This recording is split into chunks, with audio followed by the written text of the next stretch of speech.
My dear students, कैसे हैं आप सभी। आई होप आप सभी बहुत अच्छे होंगे। अपनी पढ़ाई के साथ साथ अपनी हेल्थ का भी ध्यान रखना है आप लोगों को, ठीक है, क्योंकि एग्जाम बहुत ही क्लोज आ चुके हैं। So this is me Mudita and once again welcome back to your own channel Mudita IAS warriors. So जैसे कि यहाँ पे आपको नजर आ रहा है, आज हम करने वाले हैं सूरदास के पद। Most requested most demanded video है ये। यहाँ पे जीरो से हीरो सीरीज का ये पार्ट है हिंदी में। इसमें आपको जितने भी इम्पोर्टेंट क्वेश्चन बनते हैं इस टॉपिक से, इस आपके जो काव्यांश खंड है, यहाँ से जितने भी इम्पोर्टेंट क्वेश्चन बनते हैं वो हम सारे के सारे डिस्कस करने वाले हैं। और अगर आपने इससे पहले जो मैंने आपको प्रोवाइड किया था नेताजी का चश्मा, मोस्ट इम्पॉर्टेंट MCQ, बहुत बच्चों को उससे बेनिफिट मिला है। अगर आपने नहीं देखा है तो उसे जाके देख लें। पहले मैं आपको इसका थोड़ा सा ब्रीफिंग कर दूं। देखिए, क्षितिज में आपका काव्य खंड से दो चीजें आ रही हैं। एक आ रहा है सूरदास के पद and second one is Ram Lakshman Parshuram संवाद। सूरदास का पद जो है, देखिए इसका अगर आप एक्सप्लेनेशन देखना चाहते हैं तो PKD हिंदी प्लेलिस्ट में जाइए, ऑलरेडी प्रोवाइड कर रखा है। यहाँ पे मैं आपको MCQ दूंगी टर्म 1 के लिए, और यहाँ पे ऐसे MCQ ऐड किए गए ना कि इससे बाहर आपके एग्जाम में जाने वाला नहीं है। सारे के सारे जितने भी इंपॉर्टेंट MCQ हैं, वो कई लोग होते हैं 500 MCQ बना दिए, 100 MCQ बना दिए, उसका मतलब नहीं है एक क्वेश्चन को आप 10 बार रिपीट करें। यहाँ पे बिल्कुल क्वालिटी क्वेश्चन लिए गए हैं, इतना आप कर लीजिए, इससे बाहर नहीं जाएगा। Okay, so let's begin for today class. यहाँ पे पहला क्वेश्चन आ चुका है, लेकिन पहले क्वेश्चन को करवाने से पहले मैं आपको थोड़ी सी ब्रीफिंग देना चाहती हूँ कि आखिर इसमें हमने पढ़ा क्या था। जिन बच्चों ने नहीं देखा एक्सप्लेनेशन, उनकी भी थोड़ी सी हेल्प हो जाएगी। देखिए यहाँ पे क्या है, सूरदास जी जो है ना, ये हमारे कृष्ण भक्त हैं, बहुत ज़्यादा कृष्ण से प्रेम करते हैं। तो यहाँ पे जो इन्होंने लिखा हुआ है, तो इसमें ये स्टोरी बता रहे हैं, एक टाइम को बता रहे हैं कि उस टाइम क्या हुआ था। जो कृष्ण थे वो द्वारका, वृंदावन, यहाँ से गोकुल से जाके मथुरा चले जाते हैं। आपको पता है, आपने स्टोरी देखी होगी, है ना, मथुरा चले जाते हैं। तो यहाँ पे गोपियाँ हैं जो उनसे अनन्य भक्त हैं, उनसे बहुत प्रेम करती हैं और उनकी भक्त भी हैं। तो वो यहाँ पे इंतजार कर रही होती हैं। काफ़ी टाइम हो जाता है, कृष्ण लौट के वापस नहीं आते हैं। अब कृष्ण क्या करते हैं, अपने मित्र को, उद्धव को भेजते हैं कि जाइए आप मेरी जो प्रिय गोपियाँ हैं उन्हें समझाइए कि वो मेरा इंतज़ार ना करें और वो योग करें। अपना मन किस में लगा लें, योग में लगा लें, मेडिटेशन में लगा लें, ध्यान में लगा लें, है ना, कृष्ण से अपना मन हटा लें। तो जब उद्धव जी, उनके मित्र, यहाँ पे समझाने के लिए आते हैं गोपियों को, तो गोपियाँ उल्टा उद्धव जी को ही अच्छे से समझा देती हैं। यानी समझाने का अर्थ है उन पे व्यंग करती हैं। इंग्लिश में बोलते हैं ना कमेंट करना, तो उन पे व्यंग करती हैं। और ये पूरा जो व्याख्यान है उसी को यहाँ पे सूरदास जी ने बहुत ही अच्छे तरीके से, वो कहते हैं ना, मोतियों की तरह पिरो के सजाया हुआ है। तो ये पूरी एक्सप्लेनेशन है। आप लोग एक्सप्लेनेशन आप ज़रूर एक बार देखिए, ये बहुत अच्छा है और बहुत मज़ा आता है इसे पढ़ने में। चलिए अब क्वेश्चन करते हैं, आपको ज़रूर क्वेश्चन करने में मज़ा आएगा। और हाँ, आपको क्या करना है, एक कॉपी और एक पेन ले लेना है। यहाँ पे एक आप कॉपी रख लीजिए, यहाँ पे 1 2 3 तरीके से क्वेश्चन नंबर डाल लीजिए और यहाँ पे अपना मार्क करते चलिए। जैसे मैं क्वेश्चन बोलती हूँ आप लोग टिक करेंगे कि आपने 1 का सही दिया या 2 का गलत दिया, 3 का सही दिया, और बाद में आप काउंट करेंगे कि कितने क्वेश्चन आप लोग सही अटेम्प्ट कर पा रहे हो, आपकी प्रिपरेशन का लेवल क्या है। कॉपी नहीं है तो आप कमेंट में भी चेक कर सकते हैं, कमेंट में भी लिख के।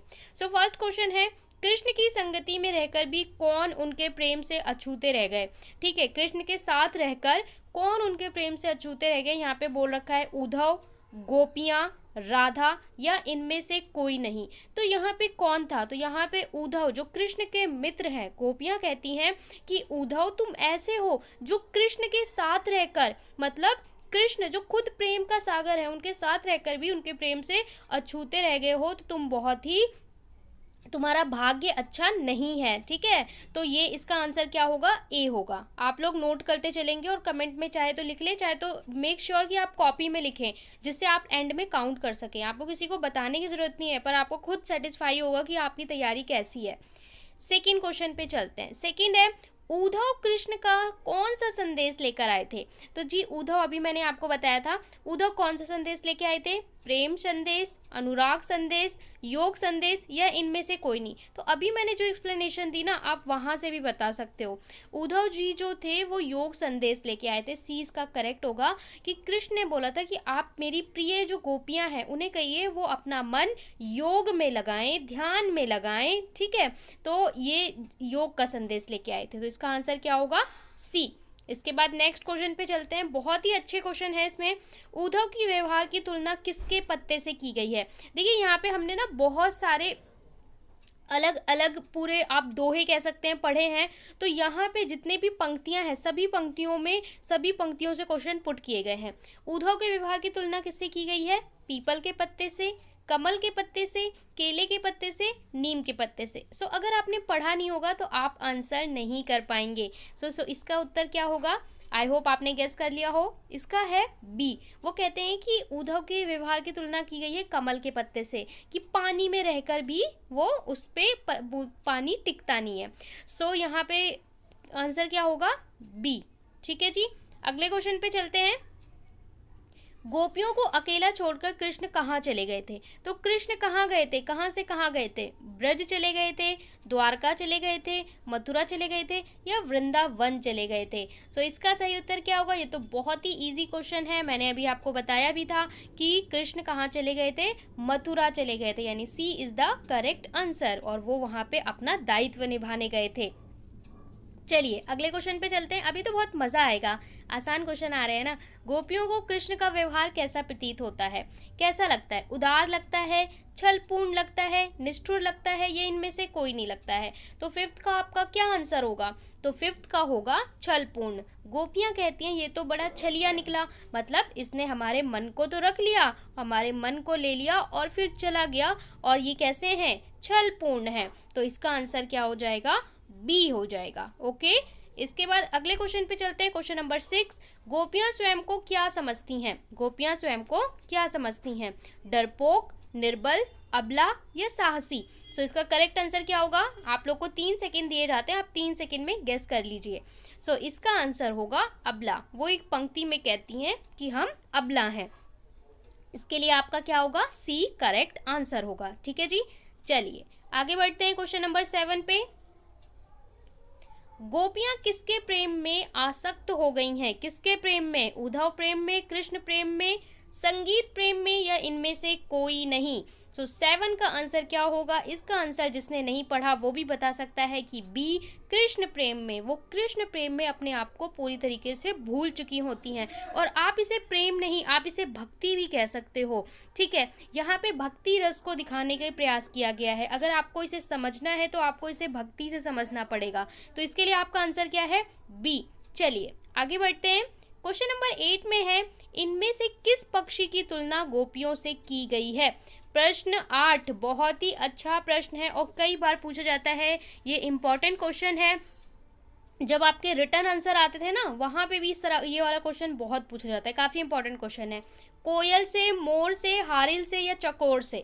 तो यहाँ पे आंसर क्या होगा आप लोग बताइए। सो सी, इसका आंसर होगा सी, हारिल। वो हारिल एक ऐसा पक्षी होता है, हारिल, जो अपने पंजे में ना लकड़ी को पकड़े रहता है, चाहे कुछ भी हो जाए उसे छोड़ता नहीं है।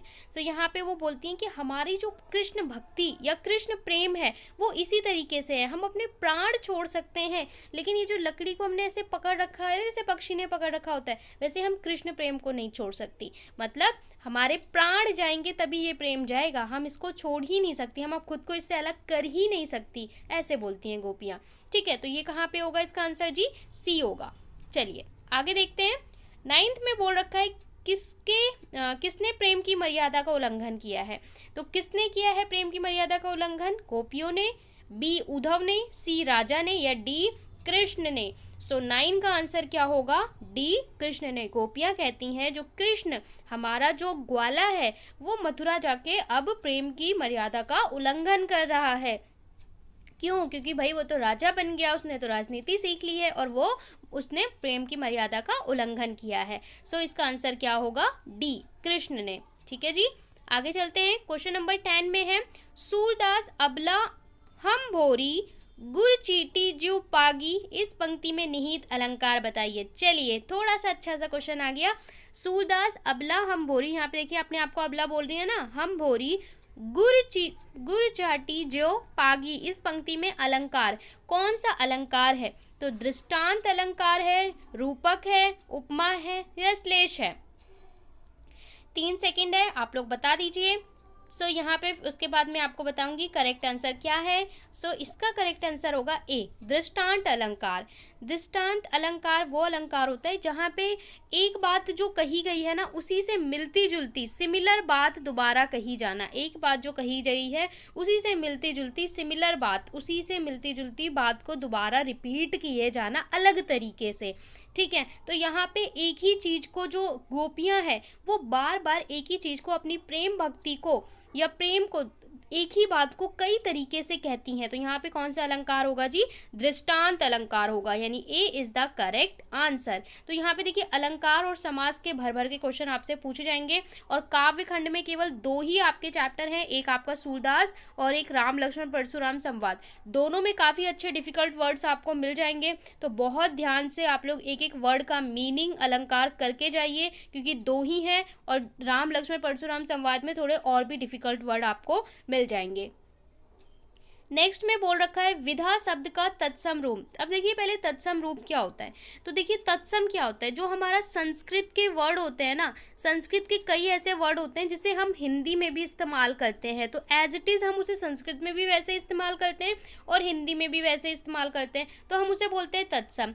और कई संस्कृत के ऐसे शब्द हैं जिसको हम थोड़ा सा बदलाव करके, अपनी बोलचाल की भाषा के लिए बदलाव करके हिंदी में प्रयुक्त करते हैं, तो उसे हम बोलते हैं तद्भव। ठीक है, और आपको पता होना चाहिए कि संस्कृत भाषा से ही हमारी इंग्लिश भाषा जन्मी है और हमारी हिंदी भाषा जन्मी है, तो संस्कृत इनकी माता है। संस्कृत को आपको थर्ड लैंग्वेज नहीं, संस्कृत ही माता है, संस्कृत से ही ये भाषाएं जन्मी है, तो संस्कृत का सम्मान करना चाहिए। ठीक है जी, चलिए अब इसका आंसर क्या होगा? विदा शब्द का तत्सम रूप क्या है? ऑप्शन में बोल रहा है व्यर्थ, व्यथा, बिना या मंथन। आई होप आपने इसका आंसर गेस कर लिया हो। यस, इसका आंसर है बी, व्यथा। विधा शब्द का क्या है? व्यथा, यानी कि बी। चलिए नेक्स्ट क्वेश्चन। अगले क्वेश्चन में बोला है गोपियां किससे गुहार लगाना चाहती हैं? राम से, प्रभु से, उद्धव से या कृष्ण से? सो इसका आंसर तो आपको सोचने की जरूरत नहीं है, डी, कृष्ण से। गोपियां अपने मन की बात किससे कहना चाहती हैं? कृष्ण से, श्री कृष्ण से। अगला क्वेश्चन है उद्धव की योग संबंधी बातें गोपियों को कैसी लगती हैं?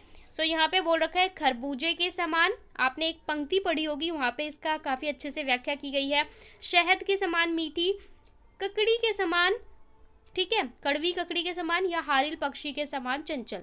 सो उद्धव को योग संबंधी बातें कैसी लग रही है? जब वो उद्धव जी बोलते हैं ना, उद्धव जी जो आते हैं वो बोलते हैं कि देखिए मैं संदेश लेके आया हूँ, गोपियाँ खुश होती हैं, क्या संदेश है? कृष्ण हमसे मिलने आ रहे हैं। तो ये बहुत एक्साइटिंग होती हैं, बहुत खुश होती हैं और बोलती हैं क्या संदेश है, क्या वो हमसे मिलने आ रहे हैं, हमारे लिए कोई चिट्ठी भेजी है, कोई खत भेजा है? तो ये उद्धव बोलते हैं, उन्होंने आपको बोला है योग सिखाने को, आप योग करिए, अपना मन योग में लगाइए। तो ये जो बातें होती हैं ना, तो ये व्यंग करती हैं गोपियाँ किस पे? उद्धव पे, कि आपकी जो ये योग संबंधी बातें हैं ना, ये हमें कड़वी ककड़ी के समान लग रही हैं। जैसे अगर हम कभी कड़वी ककड़ी, आपने देखा होगा जब खीरा खाते हैं तो घरों में देखा होगा खीरे को ऊपर से थोड़ा सा रब करके हटा दिया जाता है, उसका जो कड़वा है वो निकल जाता है। ककड़ी को भी थोड़ा सा काट के निकाल देते हैं फिर खाते हैं।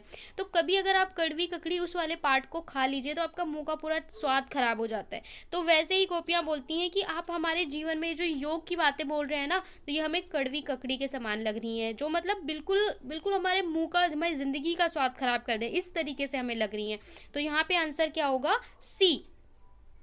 ठीक है जी, सी। इसके बाद हमारा अगले क्वेश्चन पे चलते हैं।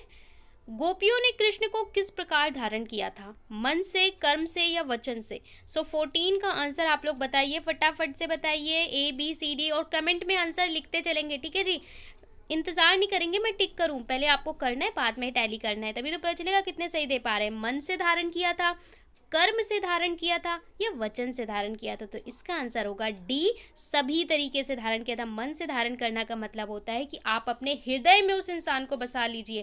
कर्म से मतलब कि आपके सभी कर्मों में, सभी कार्यों में उनको संकलित कर लीजिए। और वचन से मतलब कि आपकी वाणी में भी वही होनी चाहिए। तो मन, क्रम, वचन, वो कहती हैं हम मन, क्रम, वचन से उनको धारण कर चुके हैं, यानी डी इसका सही उत्तर होगा 14 का। चलिए 15 में आपसे बोल रहा है जकरी शब्द का क्या अर्थ है? व्यर्थ होना, रटना, जर्जर होना या दुखी होना?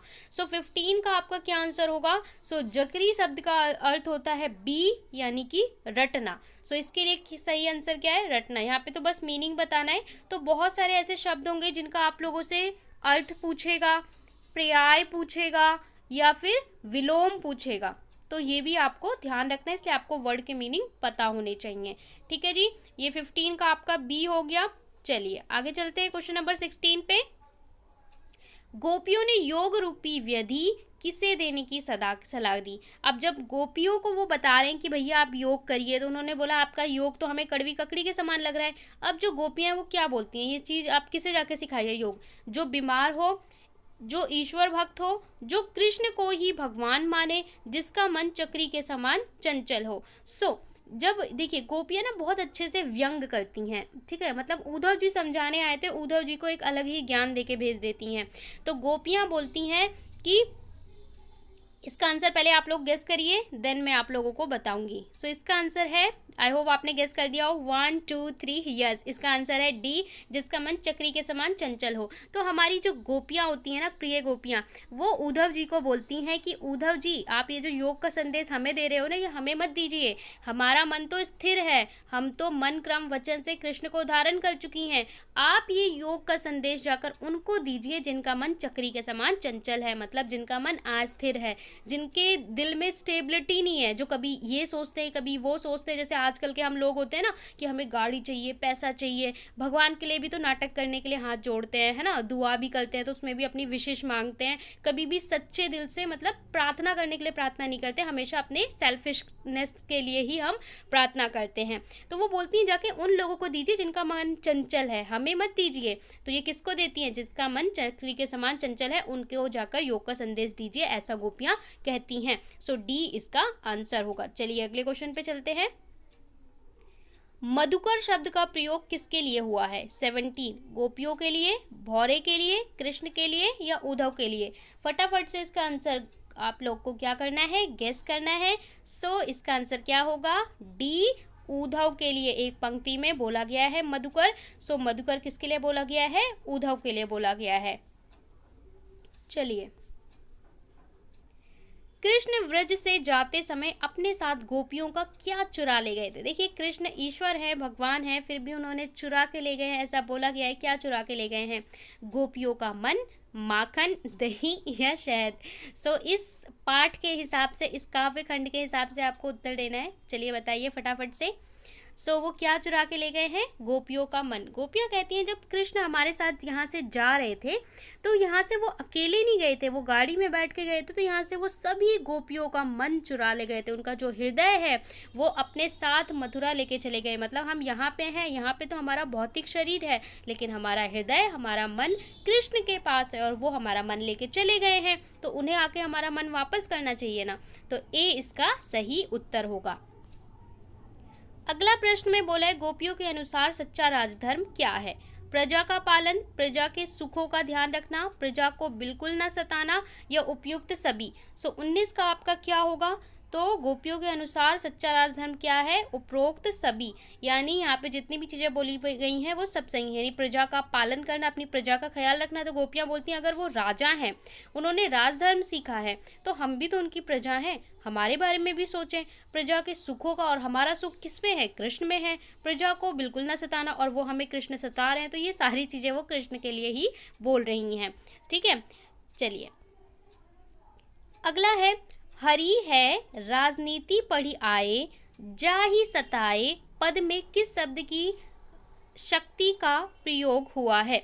यहाँ पे हरि है राजनीति पढ़ी आए। हरि किसे बोलते हैं, कृष्ण को बोलते हैं, विष्णु को बोलते हैं। बोलते हैं इन्होंने राजनीति पढ़ ली है। ठीक है, गोपियाँ बोलती हैं वो उन पे हक जमाती हैं, वो उन्हें अपने मित्र, अपने सखा, अपने प्रेमी की तरह से देखती हैं, तो वो बोलती हैं अब ये राजनीति पढ़ाए हैं। तो 20 का आंसर क्या होगा, यहाँ पे आपसे पूछा गया है इस शब्द में शक्ति का प्रयोग हुआ है, तो यहाँ पे आपसे 20 पूछा हुआ है। तो अभिधा, लक्षणा, व्यंजना या इनमें से कोई नहीं। बताइए। इसका आंसर होगा सी, व्यंजना। ठीक है जी, किस शब्द शक्ति का प्रयोग हुआ है, व्यंजना। ओके, नेक्स्ट है, सूलदास का जन्म कब हुआ था? देखिए, अगर हम सूलदास के बारे में डिटेल में जानें तो ये कृष्ण भक्त हैं। सूलदास के जन्म और मृत्यु को लेके बहुत ज़्यादा स्पष्ट जानकारी नहीं मिलती है और इनके जन्म को लेके भी दो तरह की धारणाएं पाई जाती हैं, लेकिन इतना जाना जाता है कि 100 साल से ऊपर इनकी आयु रही थी, 100 साल से ज़्यादा ये जिए थे। तो उसके हिसाब से हम शताब्दी का अंदाज़ा लगाते हैं, लगभग शताब्दी का जो ईयर है उस पीरियड को लोग रिकॉर्ड करते हैं कि इस टाइम में ये आए थे और इस टाइम में ये गए थे। एग्जैक्टली सबको नहीं पता है। सो अगर हम 21 का आंसर देखें तो आप लोग इसका पहले गेस करिए। सन 1478, 1448, 1468 या 1458। अगर आपको थोड़ा सा भी आइडिया है तो गेस करिए, उसके बाद मैं आपको इसका आंसर बताऊंगी। सो 21 इसका ए आंसर होगा, दैट मीन्स सन 1478। ओके, 21 का सूरदास। इनके जन्म, मृत्यु और इनकी रचनाएं देखिए, अगर आप सूरदास के बारे में पढ़ रहे हो तो इनका आपको क्या पढ़ना है, जन्म कब हुई है, मृत्यु कब हुई है और इनकी रचनाएं क्या हैं, यानी इनकी प्रसिद्ध रचनाओं के नाम भी आपको पता होने चाहिए for class 10th students. Okay, तो ये आपको ध्यान रखना है, इसका ए आंसर हो जाएगा फॉर क्वेश्चन 21। नेक्स्ट क्वेश्चन है, सूरदास की मृत्यु कब हुई थी? वही 100 ईयर मैंने आपको बताया, तो इससे भी आप लोग अंदाजा लगा सकते हो। 22, 1578, 1568, 1583 या 1520। सो यहाँ पे इसका आंसर हो जाएगा सी, 1583। ओके जी, 22 सी, 1583। ठीक है, तो आपको जन्म और मृत्यु दोनों का ही याद रखना है। चलिए आगे चलते हैं। नेक्स्ट क्वेश्चन, निम्नलिखित में से कौन सी रचना सूरदास की नहीं है? मैंने बोला ना, रचना मतलब उनकी जो उन्होंने लिखी है, उनकी जो रचनाएं हैं, तो इनमें से कौन सी नहीं है ये आपसे बोल रहा है। सूर सागर, सूर सारावली, साहित्य लहरी, साहित्य अमृत। तो अगर हम बात करें सूरदास की रचनाओं की तो ये सूर सागर रचना है सूरदास जी की, सूर सारावली भी इन्हीं की रचना है, साहित्य लहरी भी इन्हीं की रचना है। कौन सी नहीं है? तो साहित्य अमृत नहीं है। तो इस प्रश्न का उत्तर क्या हो जाएगा?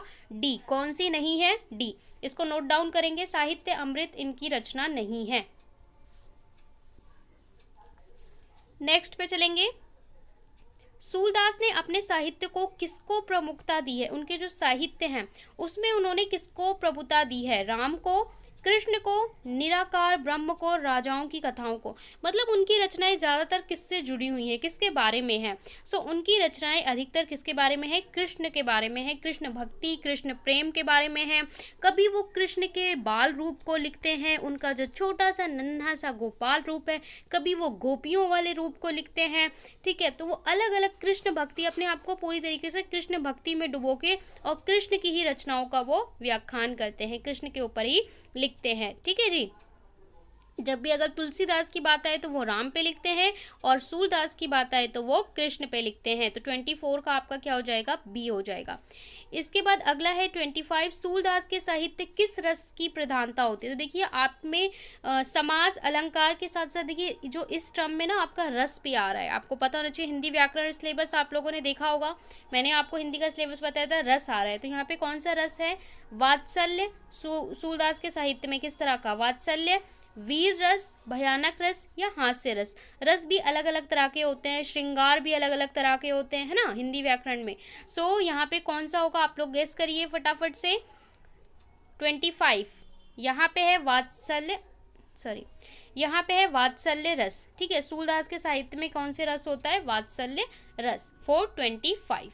चलिए, मज़ा आ रहा होगा आपको क्वेश्चन सॉल्व करने में और पता भी चल रहा होगा आपकी प्रिपरेशन कैसी है। अगला क्वेश्चन है, सूरदास के साहित्य में किस भाषा की प्रमुखता होती है? सो देखिए, इसका ना आप थोड़ा सा दिमाग लगा सकते हैं।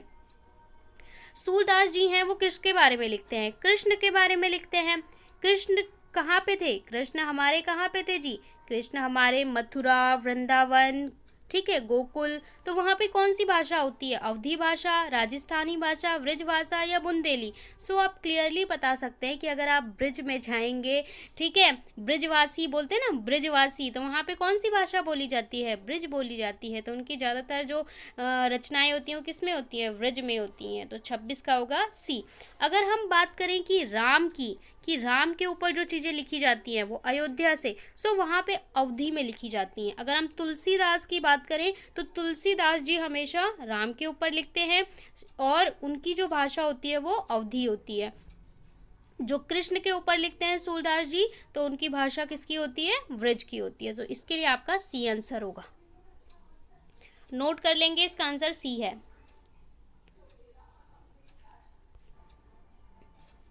अगले प्रश्न में बोला है सूरदास के साहित्य में किस गुण की प्रधानता है? किस गुण की प्रधानता है? औज गुण, प्रसाद गुण, माधुर्य गुण या निर्गुण? सो यहाँ पे भी आंसर क्या होगा? सी, माधुर्य गुण। सूरदास के साहित्य में गुण और रस सभी आपको पता होना चाहिए, कौन सा रस है, कौन सा गुण है, तो माधुर्य गुण सी। चलिए अगले क्वेश्चन पे चलते हैं। 28 गोपियों ने उद्धव को बड़भागी क्यों कहा? अरे तुम तो बड़े बड़भागी हो, ऐसे बोलती है ना गोपियां उद्धव को, तो ऐसा क्यों कहा? ऐसा कहकर गोपियों ने उद्धव पर व्यंग किया है, क्योंकि उद्धव बहुत ही भाग्यवान है, उद्धव बहुत ज्ञानी थे और गोपियां उनके ज्ञान का लोहा मानती थी, वो कृष्ण के सखा थे, इसलिए उनको बड़भागी कहा है। सो 28 का क्या होगा? तो 28 का आई होप आप लोग गेस कर चुके होंगे। 1 2 3 ABC, फटाफट लिख लो। यस, इसका आंसर क्या होगा? ए। 28 का आंसर होगा ए। ऐसा कहकर गोपियों ने उद्धव पर व्यंग किया है कि अरे तुम तो बड़े बड़े भागी हो, बोलती है ना उनको, क्या क्या बोलती हैं, तुम उसके समान हो, कमल के पत्ते के समान हो, गगरी के समान हो, कि मतलब जो कृष्ण है उनके प्रेम में पूरा संसार डूबा है, तुम उनके साथ रहते हो फिर भी उनके प्रेम को समझ नहीं पाए, तो तुम कितने बड़भागी हो, इसलिए वो उन पर व्यंग करती हैं। ठीक है, सो इसका आंसर आपका ए हो जाएगा। चलिए आगे चलते हैं। 29 गोपियों ने उद्धव के अनासक्त रहने की तुलना किससे की है? 29 जी, इसका आप लोग को बताना है कमल के पत्ते से, तेल की मटकी से, कमल के पत्ते और तेल की मटकी दोनों से, इनमें से कोई नहीं। सो किससे की है? मैंने अभी आपको बताया था कि वो उनको क्या बोलती हैं, तुम कमल के पत्ते के समान हो, जो पानी में रहता है लेकिन पानी की बूंद उस पर टिकती नहीं है। तेल की मटकी के समान हो, कि तेल और पानी एक साथ रह के भी अलग अलग रहते हैं। सो वो इसी चीज़ को बोलते हैं, कृष्ण के साथ रह के भी उनके प्रेम को नहीं समझते। सो 29 का आपका क्या हो जाएगा? सी हो जाएगा। क्वेश्चन 30 प्रति नदी में कौन सा अलंकार है? प्रीति नदी में कौन सा अलंकार है? सो यहाँ पे ये एक लाइन में यूज़ किया गया था। सो यहाँ पे कौन सा अलंकार है? यमक, रूपक, अनुप्रास या उपमा? 30 फटाफट से सोच के बताइए। चलिए आई होप आप लोगों ने गेस कर लिया होगा कौन सा अलंकार है। तो यहाँ पे है रूपक अलंकार। रूपक अलंकार कौन सा अलंकार है? देखिए, जब हमारा उपमा और उपमेन, मतलब जो हमारा शब्द होता है उसमें हमारे पास दो लोग होते हैं, ठीक है, तो क्या होता है कि अगर हमारी जो तुलना है, अगर दोनों के बीच में, जिनमें हम दो चीज़ों में कंपैरिजन कर रहे हैं 1 2, तो उनके बीच में कंपैरिजन करते करते उनके बीच का जो भेद है, अंतर है, वो अंतर ही खत्म हो जाए, दोनों को एक समान ही बता दिया जाए, तो वहाँ पे रूपक अलंकार होता है। जैसे हम बोलते हैं ना चांद की रोशनी, तो चांद की रोशनी मतलब ऐसे बोलें कि जो रोशनी है इतनी ज़्यादा उज्ज्वल है, इतनी अच्छी है कि उस चांद की रोशनी को ही चादर बोल देना, चादर के समान ना बोलकर बोल देना कि ये चांद की रोशनी की चादर है, उसको ही चादर बोल देना, तो रूपक अलंकार है। वैसे ही यहाँ पे प्रीति नदी, तो यहाँ पे वो बिल्कुल उसी की तरीके से उसको बोल दिया गया है, मान लिया गया है, तो यहाँ पे कौन सा है? रूपक अलंकार है। 31 गुड़ चाटी ज्यो पागी में गुड़, गुड़ मतलब गुड़ होता है किसकी तुलना हुई है? और चीटी, चाटी या चीटी से किसकी? यहाँ पे गुड़ और चीटी की बात की गई है, ठीक है, तो गुड़ की तुलना किससे है और चीटी की तुलना किससे है? 31 का आंसर आपको देना है। गुड़ से उद्धव की तुलना, चीटी से गोपियों की तुलना। बी गुड़ से कृष्ण की तुलना, चीटी से राधा की कृष्णा। गुड़ से व्रजवासियों की तुलना, चीटी से कृष्ण की। और गुड़ से कृष्ण की तुलना और चीटी से गोपियों की। सही उत्तर आप लोग को गेस करना है with in 3 seconds. 1 2 3, I hope आप सभी गेस कर चुके होंगे। सो यहाँ पे आपका आंसर क्या हो जाएगा? डी हो जाएगा। जो गोपियाँ हैं वो बोलती हैं जो कृष्ण है वो क्या है? गुड़ है। जो हमारे कृष्ण हैं वो क्या है? गुड़। और जितनी भी गोपियाँ हैं वो सारी क्या हैं? चींटी हैं। वो कहती हैं, कभी आपने देखा है गुड़ में अगर चींटी लग जाए, आपने देखा है, तो क्या होता है? वो चींटियाँ गुड़ पे इस तरीके से चिपक जाती हैं कि उन्हें अलग करना असंभव होता है। अगर आप उनको अलग करोगे ना तो वो चींटियाँ मर जाती हैं। अपने प्राण को त्याग देती हैं, पर उससे अलग नहीं होती, और कई तो तब भी अलग नहीं होती, और अलग होती हैं तो प्राण त्याग देती हैं। तो वो बोलती हैं कि जो कृष्ण हैं वो गुड़ हैं, और हम सभी गोपियाँ चींटी के समान हैं, जो उनके प्रेम से उसमें लिपटी हुई, आप उसको अलग नहीं कर सकते। ठीक है, तो गोपियाँ को ने अपने आप को चींटी बोला है, कृष्ण को गुड़ बोला है। सो यहाँ पे आपका क्या हो जाएगा, डी हो जाएगा। नेक्स्ट क्वेश्चन पे चलते हैं। गोपियों ने स्वयं को भोली क्यों कहा है? ऑप्शन ए, वे मूर्ख थी। ऑप्शन बी, वे छल कपट चतुराई से दूर थी। ऑप्शन सी, वे उद्धव की बातों में आ गई थी। ऑप्शन डी, वे किसी का कहना नहीं मानती थी। सो 32, तो इसका आंसर क्या होगा, बी, वे छल कपट और चतुराई से दूर थी, मतलब वो भोली भाली थी। कवि कहना चाहते हैं वो भोली भाली थी, छल कपट चतुराई से दूर थी। सो इसका आंसर क्या हो जाएगा, बी। 33, समुझी बात कहत डैश के समाचार सब पाए, उचित शब्द की पंक्ति को पूरा करिए। यहाँ पे डैश में क्या आएगा, 33, दिनकर, मधुकर, उद्धव, कृष्ण। सो यहाँ पे क्या आएगा, ऑप्शन बी, यानी कि मधुकर। समझी बात कहत मधुकर के समाचार सब पाए। सो यहाँ पे क्या आ जाएगा जी, मधुकर आ जाएगा फॉर 33। आई होप आप लोगों ने नोट कर लिया हो। चलिए आगे चलते हैं 34 पे। प्रीति नदी किसके लिए प्रयोग किया गया? अभी हमने क्वेश्चन किया था, यहाँ पे अलंकार कौन सा था जी, रूपक अलंकार था। अभी किसके लिए प्रयोग हुआ है, उद्धव के लिए, यशोदा के लिए, नंद के लिए, या श्री कृष्ण के लिए? सो 34 का क्या होगा जी, बताइए फटाफट से, 1 2 3। आई होप बता लिया होगा, डी, श्री कृष्ण के लिए। ठीक है, चलिए आगे चलते हैं। मन की मन में माज रही का क्या अर्थ? मन की मन में माज रही, ये पंक्ति है। सो यहाँ पे क्या इसका अर्थ होगा, मन की दृढ़ता, मन की बात मन में ही रहना, मन का भेद, या मन का पाप। सो इसका सही उत्तर क्या होगा, फटाफट से आप लोग मुझे बताइए। 35 का बता दिया होगा बहुत सारे बच्चों ने, इसका होगा बी, मन की बात मन में ही रहना। वो कहते हैं ना, मन की मन में माज रही, मन की बात मन की पीड़ा, मन की बात मन में ही रह गई। ठीक है जी, चलिए आगे चलते हैं।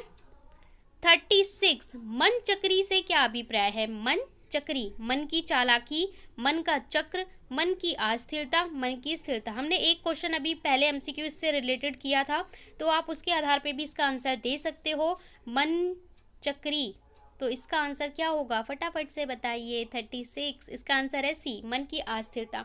वो कहती है ना, आप योग का संदेश उनको दीजिए जिनका मन चक्री के समान चंचल हो, यानी जिनका मन अस्थिर हो, जिनका मन भटकता रहता हो, कभी इधर कभी इधर कभी उधर, कभी एक जगह लिखता नहीं है। हमारा मन तो एक ही जगह टिका हुआ है, उसे कोई हिला ही नहीं सकता, और वो कहाँ लगा हुआ है, श्री कृष्ण पे लगा हुआ है। तो मन की अस्थिरता, सी। अगला है, सूतो व्याधि हमको ले आए, पंक्ति में व्याधि किसे कहा गया है? 37, योग साधना को, भक्ति संदेश को, श्री कृष्ण को, विरह को। विरह मतलब क्या होता है, किसी के चले जाने या किसी के इंतजार में जो विरह होता है। ठीक है जी, चलिए इसका आंसर बताइए फटाफट से 37 का, उसके बाद मैं आप लोगों को बताऊंगी। सूतो व्याधि, यहाँ पे आपको इसका वर्ड का मीनिंग पूछा हुआ है। इसका आंसर होगा ए, योग साधना को। ठीक है, तो इन्होंने व्याधि बोला है, तो किसको बोला है, योग साधना को। तो 37, जो उद्धव थे वो योग साधना का संदेश लेके आए थे ना। अगला प्रश्न है, गोपियां क्या प्राप्त करना चाहती हैं? बांसुरी, अपना मन, उद्धव का योग, या श्री कृष्ण का धन? क्या पाना चाहती हैं हमारी गोपियां, क्या पाना चाहती हैं? चलिए फटाफट से बताइए इसका आंसर। सो इसका आंसर क्या होगा, बी, अपना मन। गोपियां कहती हैं जब श्री कृष्ण यहाँ से गए थे तो वो अकेले नहीं गए थे, क्या गए थे, हमारा मन चुरा ले गए थे। तो वो अपना क्या वापस चाहती हैं, अपना हृदय, अपना मन वापस चाहती हैं, जो उन्होंने कृष्ण को दे दिया था। सो इसके लिए आपका बी उत्तर हो जाएगा। अगला प्रश्न है 39, तेल में डूबी हुई गगरी को क्या स्पर्श नहीं कर पाता?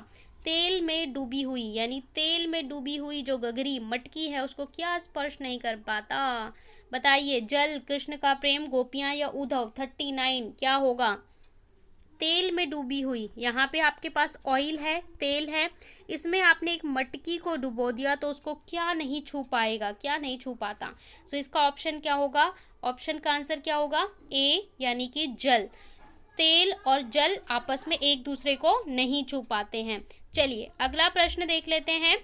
उद्धव आगमन ने गोपियों की वीर अग्नि को क्या कर दिया, को बढ़ा दिया था। उद्धव आगमन ने, जब उद्धव आए थे तो उनकी कौन सी अग्नि बढ़ गई थी?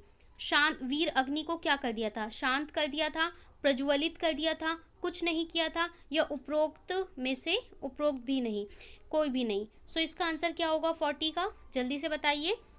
सो इसका आंसर आई होप आपने गेस कर लिया हो। इसका आंसर होगा बी, प्रज्वलित कर दिया था। यानी जब उद्धव आए थे तो देखिए यहाँ पे ना जो गोपियाँ थी वो कहती हैं हम लोग शांत थी, कृष्ण का इंतजार कर रही थी आराम से, ठीक है, परेशान थी पर कृष्ण का इंतजार करती थी। पर जब गोपियाँ, जब उद्धव आते हैं तो उनको देख के उनकी जो इंतजार करने की वो जो विरह की अग्नि होती है वो और ज़्यादा प्रज्वलित हो जाती है, मतलब कहते हैं जल उठती है वो। जैसे कि आप किसी का बहुत लंबे समय से इंतजार कर रहे हो, काफ़ी सालों से इंतजार कर रहे हो, और फिर कहीं से आपको कोई मैसेज मिले कि वो पर्सन आने वाला है, तो उनको उम्मीद और ज़्यादा उनकी जाग गई थी कि अरे हाँ अब कृष्ण आने वाले होंगे या इनका कोई संदेश होगा, तो उनकी और ज़्यादा प्रज्वलित हो गई थी। सो इसका आंसर क्या होगा? बी होगा।